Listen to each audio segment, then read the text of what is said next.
একমাত্র মধ্যবিত্ত পরিবারের বউরাই পারে স্বামীর অল্প ইনকাম দিয়ে নিজেকে খুব সুখী। জীবনে সুখী হতে হলে সব সময় না চাহিদা খুব কম রাখতে হবে, আয় বুঝে ব্যয় করতে হবে।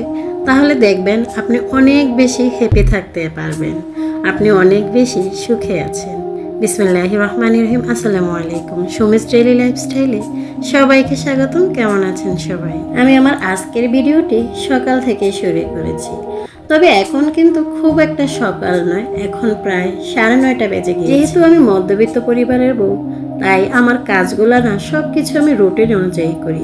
আগের দিনে আমি আমার অনেক কাজ গুছিয়ে রাখার চেষ্টা করি, যাতে আমার পরের দিন কোনো ঝামেলা পোহাতে না হয়।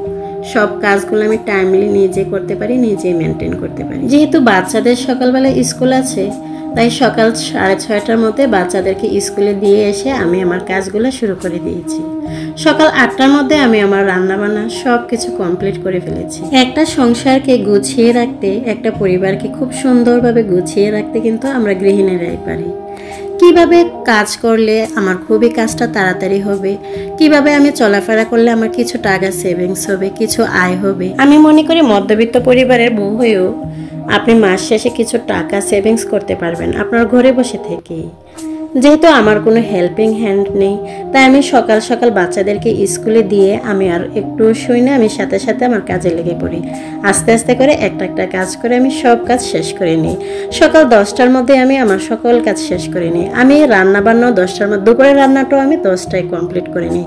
যেহেতু আমার বাচ্চাকে 11টার মধ্যে স্কুল থেকে আনতে হবে, আমার বাইরে যেতে হবে। আরেকটা জিনিস কি জানেন, সপ্তাহে 7 দিন, 7 দিনকে আমি 7টা ভাবে ভাগ করি। আর আমার 7 দিনে আমার মেনু থাকে যে 7 দিন আমি কি কি রান্না করব। ধরেন শুক্রবার থেকে আমি শুরু করি। শুক্রবারে যেহেতু ওদের বাবার ছুটি থাকে, ছেলে মেয়েদেরও ছুটি থাকে, সেজন্য আমি শুক্রবারে ভালো কিছু রান্না বান্না করার চেষ্টা করি। শুক্রবার থেকে ওই যে বৃহস্পতিবার পর্যন্ত আমি কি রান্না করব, এটা আমি আগে থেকে প্ল্যান করে রাখি। আমরা যদি আগে থেকে কাজগুলো প্ল্যান করে রাখি যে আমি আজকে এই কাজটা আগে করব, এই কাজটা পরে করব, তাহলে কিন্তু কাজগুলো করতে খুব একটা বেশি সময় লাগে না। আসলে একটা সংসারে অবশ্যই বুদ্ধি থাকতে হবে।